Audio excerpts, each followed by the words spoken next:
Ang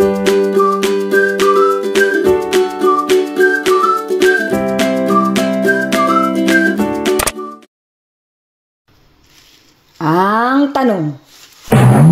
Ganun agad. Wala man lang intro. Hello mga kakuratsa, kamusta na kayo? Mga ganun-ganun. Wala na. Tanong ka agad. Abay, nanonood ako ng Kalinga Prab. Ito kasing Kalinga Prab na ito. Nanonood po ako meron doon nagluluto ng bihon. Ano nangyari? Nag-crave ako. So, ang tanong, nasubukan niyo na bang magluto ng bihon na walang sahog? Ano ang sagot ninyo? Comment down below. Ako po palagi. Kasi nga hindi ako kumakain. Paulit-ulit. Ayoko na may baboy. Ayoko na may manok. Pero meron tayong bread. Always. At saka cubes. So magluluto tayo ng pansit bihon na walang sahog. Meron po yung mga sibuyas, bawang, konting kinchay, syempre yung bihon, at may napulot akong kahit na ano, yan. Pwede na yan. Ayan lang yung nandyan sa aking freezer. So, ganun din ang lasa niya. So, kung anik-anik, di po ba?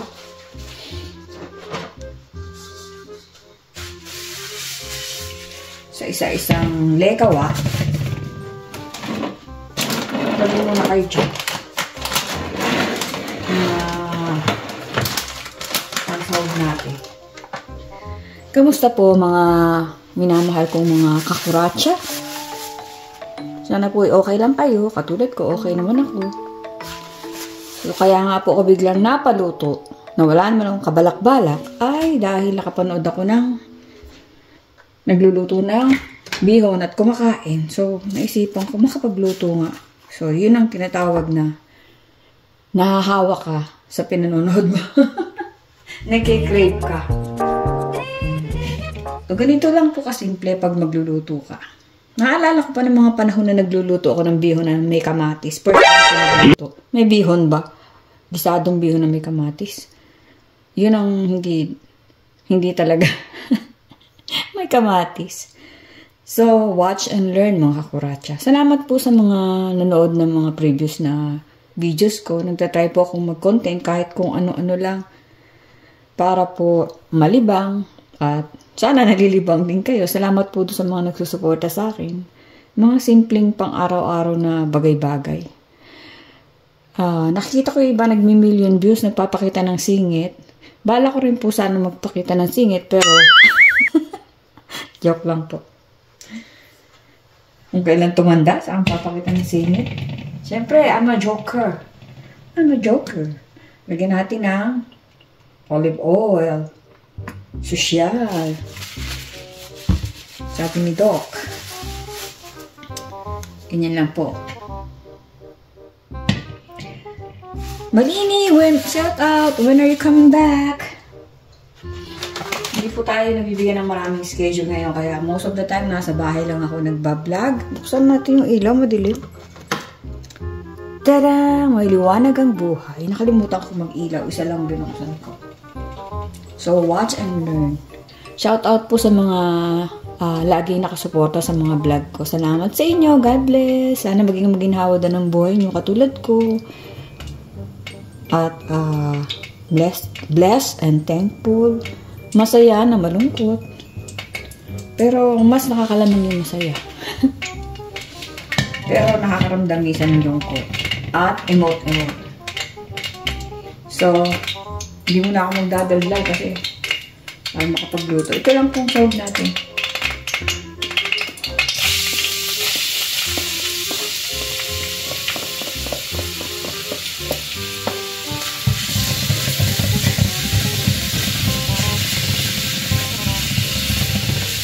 Garlic. Ang butil yata ito. Ito yung nadampot ko.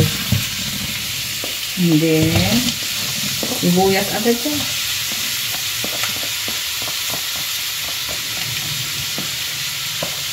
Lamig pa rin po dito. Lagay na natin yung chicken cubes. Ayan, pwede sa akin yan. Basta huwag lang may manok na nakikita.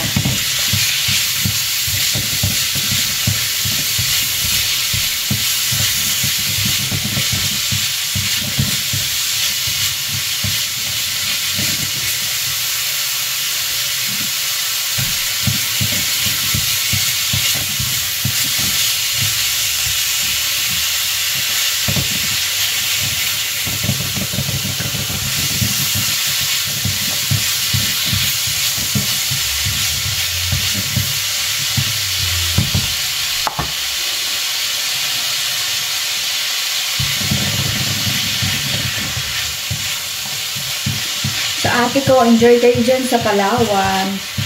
Di pa ako nakapunta dyan.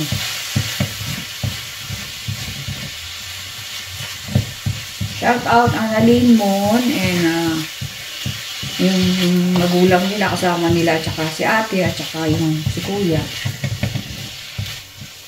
Palawan na lang. Shushel. Yung ate ko sa Pilipinas. Shout out Boyet. Hello.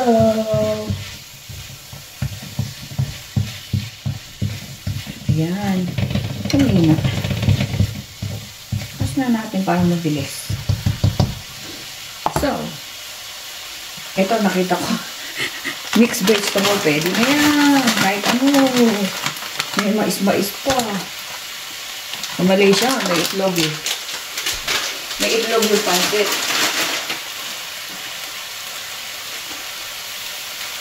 Okay lang po yun, di ba, na may itlog yung pansit. Kasi sa Malaysia, nung bagong dating kami doon, pag kumakain kami doon, order kang pansit, may itlog. Ang masama po, di po ba, yung pansit may itlog, masarap po yun. Ang masama po, yung itlog may pansit. Nye. Bastos.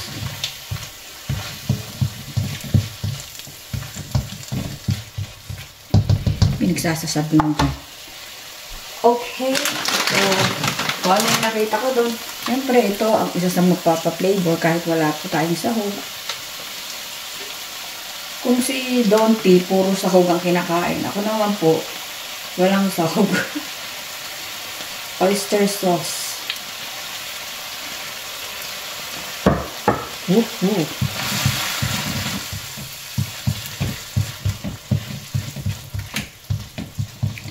Bubuksan ko na ng konti yung pinto. Wait lang po.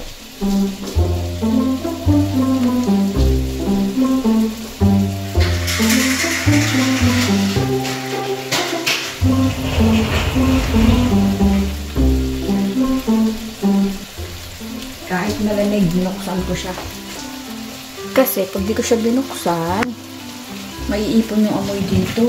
Yung mga damit ko pa naman nandiyan. Mga nilaban. So, ayan. Amoy-amoy na. While you are cooking that, let's put some pamintan drop. Marami para medyo manghang. Sis, ito po yung, uy, may tumalsik pa na sibuyas. Lagay natin, sayang na. Yung pala, dumi pala yun.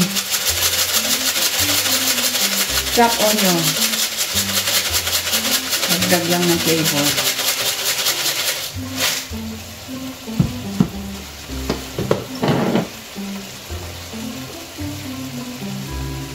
Konti pa bawang. At lagyan natin ng patis. Pampabango. Pampalasa.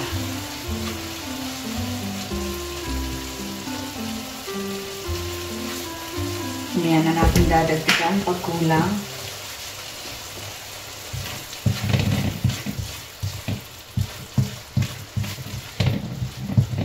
Lagay natin itong kaprasong kinchay. Huwag masyado kasi kaya ni Don P yata yung lasa ng kinchay. Kakain din naman siya nito kahit walang sahog. Wala siyang choice. At magkaiba kami ng... Bumili nga ako ng hipon. Ayaw kong kainin. Siya rin lahat umubos. Bagay siya naman pala nag-request mo. So, ayan. Pag ganun ang arte ko. Ayan. Ayan lang. Ayan. Okay? Lagyan natin ng sesame oil, konti lang. Here you go.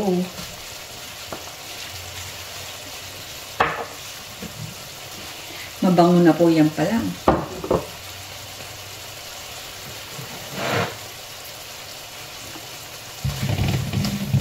Let's put yung ating chicken broth pa rin. Hihi. Pansit-pansitan.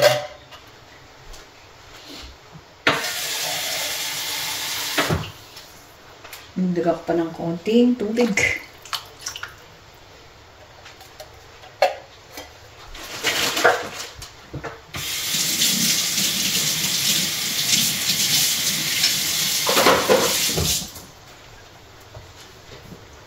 Let it boil. Bukas natin ang kalan. At habang ikaw ay nagluluto dyan, ay maglikpit-likpit ka ng mga ginamit mo. Sayang yung oras. Yung ating pansit bihon. Let it boil, okay? So, ayan po, dapat tatakpan natin yan para hindi magastos sa Eh, kaso, madadagdagan yung hugasin ko. Hindi ko na tinakpan. Sa dali lang kukulo na yan. Lalagay na natin yung ating bihon. So, kamusta po kayong lahat mga kakuratsya? Sagot naman kayo.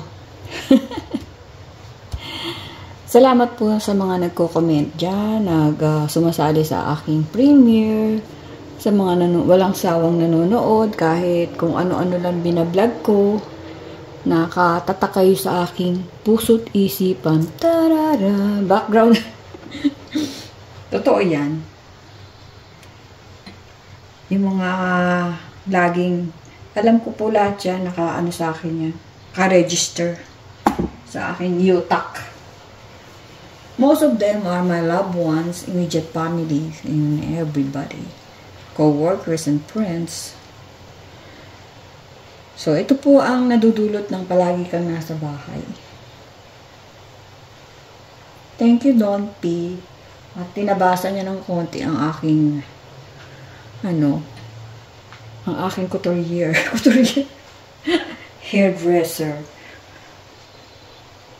Yung tuloy-tuloy na siya. O yan, kumukulo na. So, kaya po ang reason niyan, lagi ako nag-i-stock. Pag nag-crave ako, sandali lang, hindi po ba? Mamamalengke ka pa ba? Nakakatama. Pero konti-konti lang para hindi maluma. Mukulo na siya, lagay na natin ating panstinting, bihon.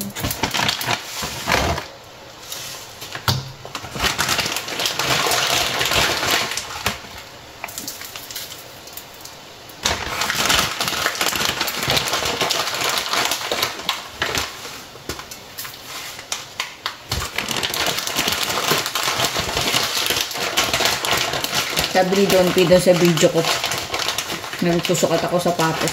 Naka-medyas ka ba niya? Hindi pa ako eh. Kulay medyas daw yung pa ako.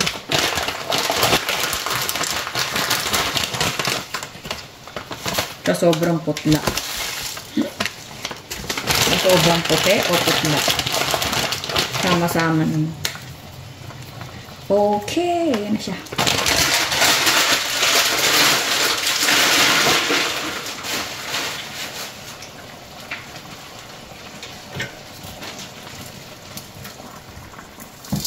Eh.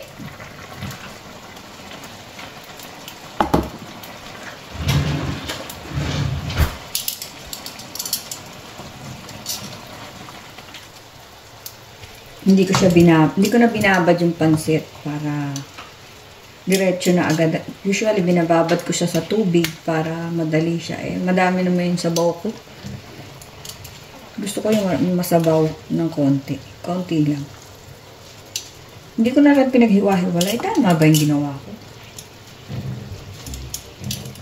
Hindi hiwa-hiwalay din yan. Pagdating ng panahon.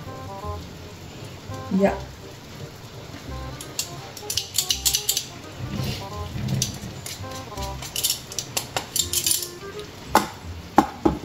Dagdagan pa natin ang ito pampa-flavor din to, sesame oil, pero hindi masyadong healthy.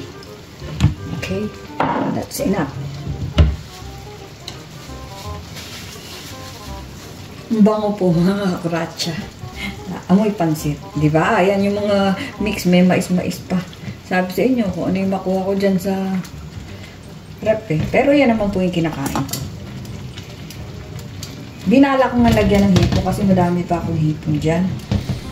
Kaso inisip ko, hihimay-himayin ko na naman. Ganyan na lang. Total, hindi naman ako nagkikrave sa hipon. Ang likot ng aking kawali ah. Yun. Maputla po, di po ba? Lagyan natin toyo mamaya. Pag mataba.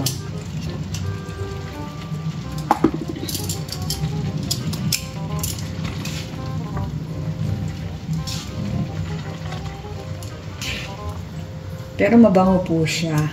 Kahit wala siyang solid na sahog. So, alam niyo na, ang gagawin niyo, lalagyan. May manok din dyan. Pwede ko nga lagyan. Kaya lang po, ayoko po ng may manok. Akalisin ko. So, okay na yung mga sabaw lang. Broth.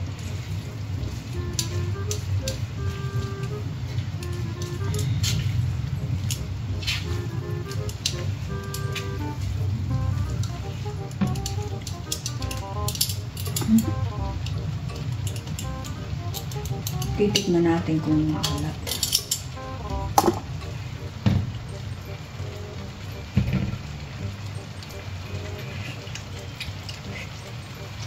Sabi ko sa inyo, sarap eh.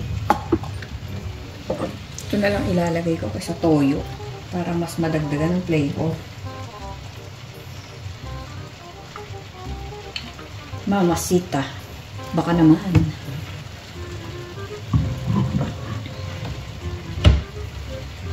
Pero siguro need ko lang lagyan ng konting toyo para kumulay na po. So, tutuyuan natin siya konti lang.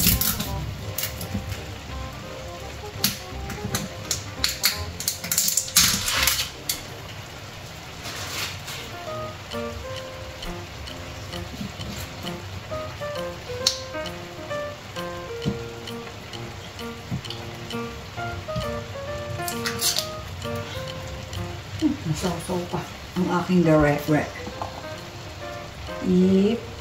Konti lang. Umalap.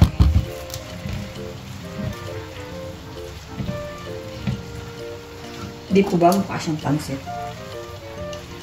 Parang kulang sa tubig. Gusto ko pa naman matubig.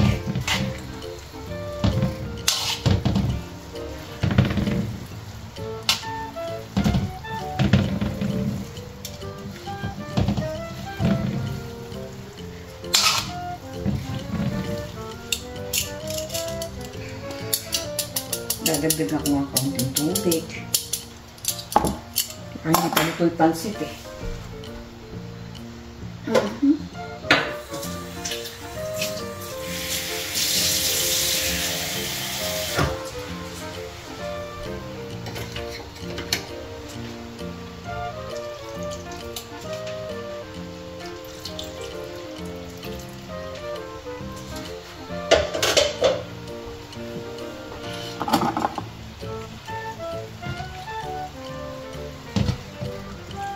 Maputla po.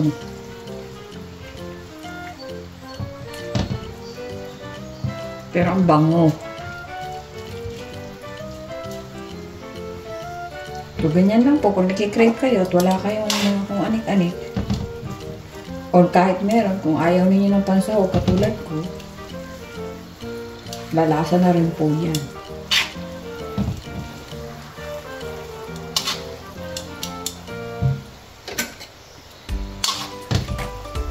Bango po.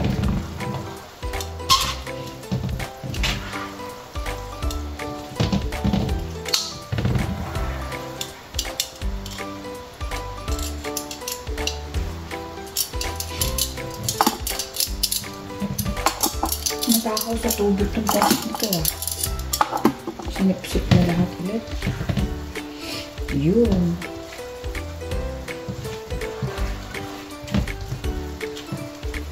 So, pag naluto na yung bihon, okay na yan.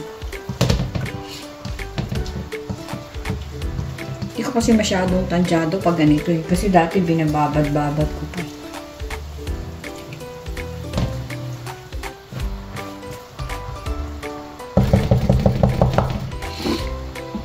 Tingnan nga natin kung luto na yung pinakapansit.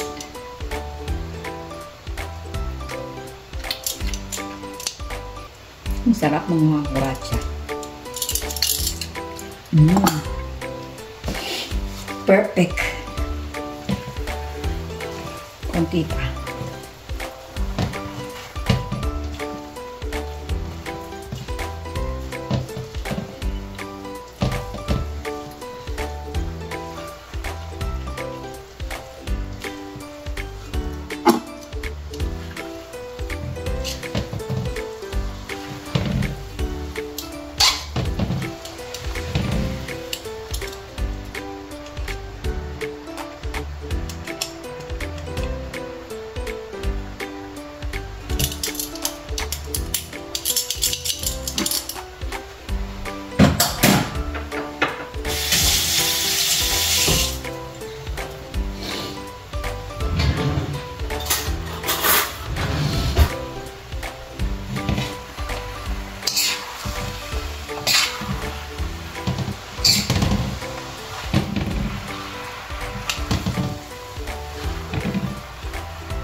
Ganyan po pagtikim. Kamayin yung ganyan. Saan yung isubo. Ang sarap. Kaya lang gusto ko na isabaw-sabaw pa konti. Sinisip-sip niya eh. Lalagyan pa konti. Sa ayaw mo sa gusto.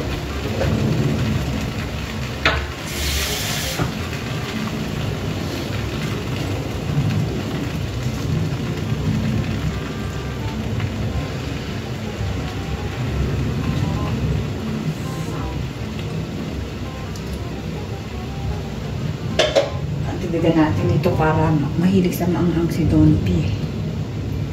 There you go. Ganyan.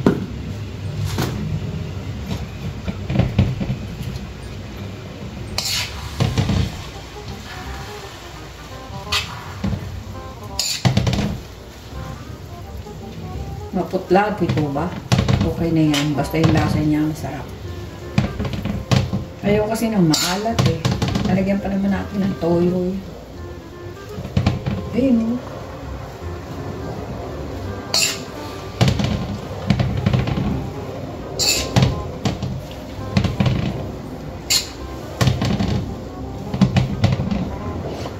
Toyo at kalamansi.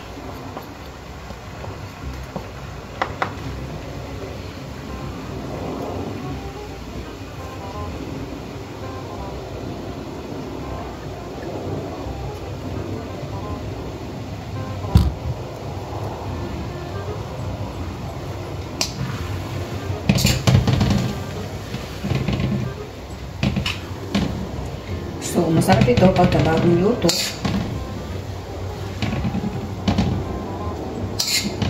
Kaya, tatawagin natin siya Don P. Ano ba yan? Maglikot ng kawakan.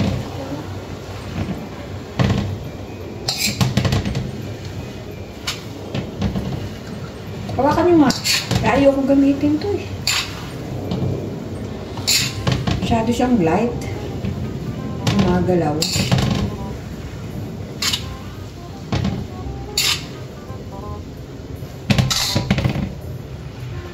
Ay, ay, ay. Pansit na tayo.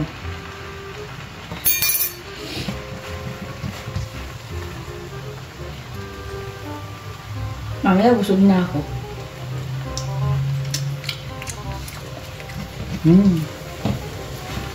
Ang sarap.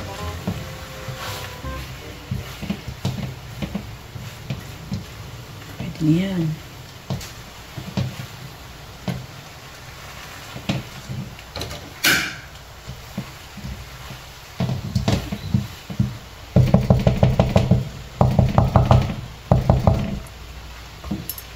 Alrighty. There we have it, our pansit bihon na walang sahog. Ang sarap po mga kuratsa. Try nyo rin. Basta meron kayong cube at meron kayong broth.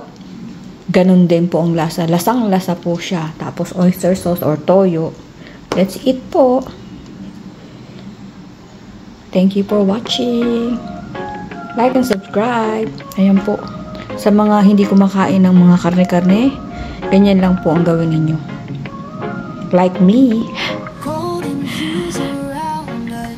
Bango. Kakain na kami. Tuwain ko si Don P. Today.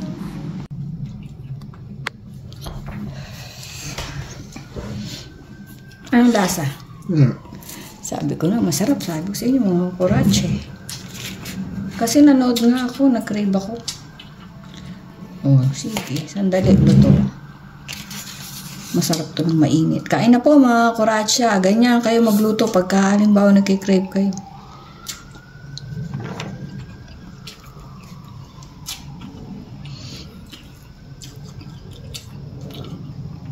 Let's eat. Hindi na kailangan patis toyo. May kalamansi yan ah.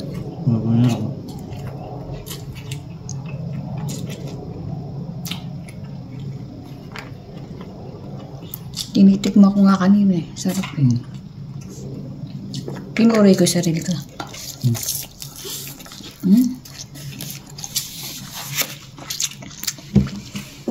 Yun lang, walang sahog.